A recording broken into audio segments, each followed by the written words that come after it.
یک لحظه فقط تصور کن همه دارایی و ثروتی که یک خانواده در طول دهه‌ها ساخته روی یک ورق کاغذ نوشته شده باشه و حالا این ورق باعث شده اعضای یک خانواده به جان هم بیفتن. سلام به همه رفقای بالیوودی و درود خدمت خانواده کانال سلام فیلم. امروز میخوایم وارد یکی از داغ‌ترین دعواهای خانوادگی بالیوود بشیم، دعوایی که ترکیبی از ثروت افسانه‌ای، خیانت، شک و شکاف‌های عاطفی و صد البته هیجان. فرزندان کاریشما کاپور، کیان راج کاپور و سمیرا کاپور با نامادریشون پریا ساچدو درگیر یک دعوای حقوقی شدن که تمام بالیوود و رسانه‌ها رو به خودش مشغول کرده و من میخوام همه جزئیاتش رو برات باز کنم. قبل تماشای ادامه ویدیو یادتون نره که حتما کانال سلام فیلم رو سابسکرایب کنید، چون هر بار با یک ویدیوی جدید و جذاب در خدمت شما بزرگواران هستیم. معرفی شخصیت ها و پس زمینه داستان. اول بیایید با شخصیت ها آشنا بشیم. سانجی کاپور، تاجر فقید و همسر سابق کاریشما کاپور، فردی که ثروتی عظیم داشت و این ثروت حالا منبع اصلی اختلافه.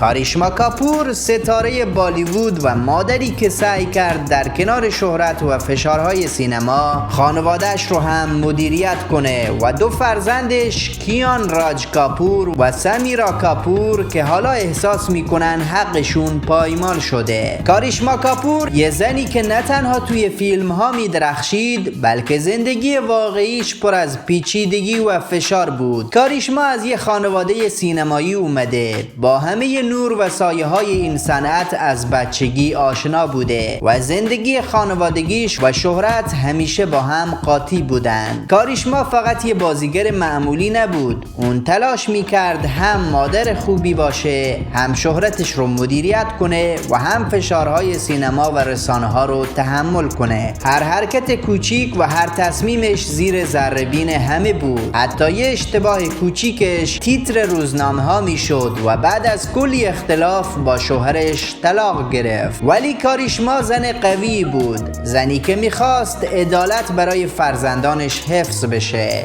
امروز که میبینیم کیان راج و سمیرا فرزندانش درگیر یه دعوای حقوقی با نامادریشون پریا ساچدو شدن، باید بفهمیم که این یه دعوای معمولی نیست. این داستان خانواده‌ایه که داره تلاش میکنه بین عشق، عدالت و ثروت تعادل پیدا کنه و این باعث میشه یه سوال بزرگ برامون پیش بیاد. تو دنیای پر از قدرت و پول یه زن چطور میتونه هم مادر خوبی باشه و هم عدالت رو حفظ کنه؟ در سمت دیگه پریا ساچدو، نامادری که ادعا میکنه حق قانونی و مشروعش در وصیت‌نامه وجود داره و تمام ثروت و دارایی ها به اون تعلق داره. حالا بیایید دقیق تر نگاه کنیم. این دعوا فقط یک اختلاف ساده خانوادگی نیست، بلکه یکی از پیچیده ترین پرونده های حقوقی در بالیوود هست. چرا؟ چون فرزندان ادعا میکنن وصیت‌نامه پدرشون پر از ایراده، اشتباهات املا،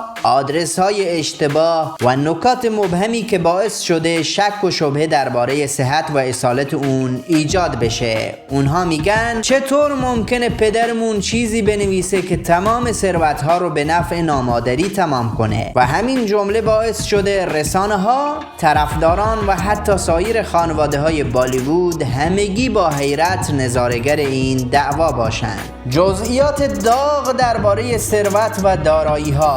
حالا به بخش جذابش میرسیم. ثروت سانجی کاپور، طبق منابع معتبر اون دارایی های بسیار بزرگی داشت، از املاک لوکس در دهلی و بمبئی گرفته تا سرمایه گذاری های متعدد و سهام شرکت ها. هر یک از دارایی ها میتونن باعث تغییر سرنوشت مالی فرزندانش بشن. تصور کن یه آپارتمان تجاری در منطقه‌ای پر رفت و آمد، یک ملک مسکونی چند طبقه با امکانات لوکس و حتی دارایی های نقدی و سهام با ارزش، و حالا این همه ثروت تبدیل شده به نقطه داغی که خانواده رو به دو قطب تقسیم کرده. واکنش فرزندان: کیان و سمیرا، دو فرزند سانجی و کاریشما کاپور، احساس میکنن حقشون ضایع شده. اونها مدعی هستند که پدرشون قصد واقعیش رو درست بیان نکرده و این وصیت‌نامه بیشتر شبیه یک سند ناعادلانه هست تا حقی قانونی. هر روز که جلسات دادگاه برگزار میشن، فشار روانی و استرس روی این دو نفر افزایش پیدا میکنه. فکرشو بکن کسی که از کودکی با خانواده زندگی کرده حالا مجبور بشه با نامادریش بجنگه تا چیزی که حقش بوده رو پس بگیره. و در وسط این دعواها رسانه ها لحظه به لحظه اخبار رو منتشر میکنن و حتی کوچکترین اشتباه تبدیل به تیترهای جنجالی میشه. اما داستان فقط به اینجا ختم نمیشه. وکیل‌های پریا ساچدو مدعی هستند که وصیت‌نامه کاملا قانونی و معتبره و تمام دارایی‌ها به نفع اون درست نوشته شده و اینجاست که دعوا وارد مرحله‌ای میشه که کاملا غیر قابل پیش بینیه. هر جلسه دادگاه ممکنه نتیجه‌ای کاملا متفاوت بده و این باعث شده همه در انتظار تصمیم نهایی بمونن. حتی کارشناسان حقوقی میگن این پرونده میتونه الگویی برای دیگر خانواده‌های مشهور بالیوود باشه، جایی که ثروت و قدرت به راحتی روابط خانوادگی رو خراب میکنن. فشارهای روانی و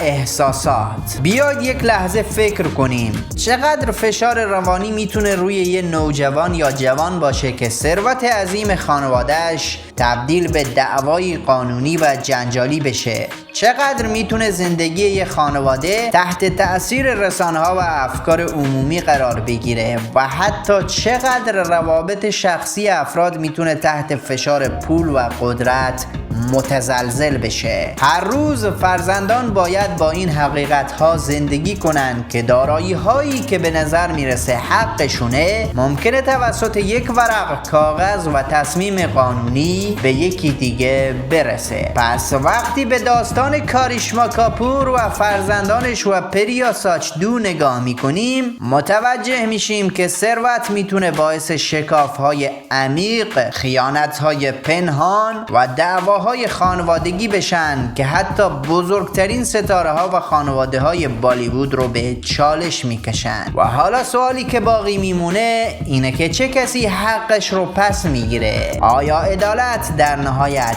اجرا میشه یا پول و قدرت بر احساسات انسانی غلبه میکنه؟ این داستان در حال نوشتنه و ما هنوز شاهد فصلی از تراژدی واقعی در بالیوود هستیم. نظر شما درباره این پرونده چیه؟ به نظرتون حق با کاریشما کاپور و فرزندانش هست یا با نامادری فرزندانش؟ اگه به حواشی، جنجال ها و ویدیوهای جذاب درباره بالیوود و بازیگران بالیوودی علاقه دارید، حتما کانال سلام فیلم رو سابسکرایب کنید و به جمع خانواده سلام فیلم جوین بدین و یکی از ویدیوهای بعدی هم که بهتون پیشنهاد میشه رو تماشا کنید تا اطلاعات جدید و مفیدی بهتون اضافه بشه. در کپشن و توضیحات این ویدیو هم اطلاعاتی هست که میتونید از اونها هم بهره ببرید.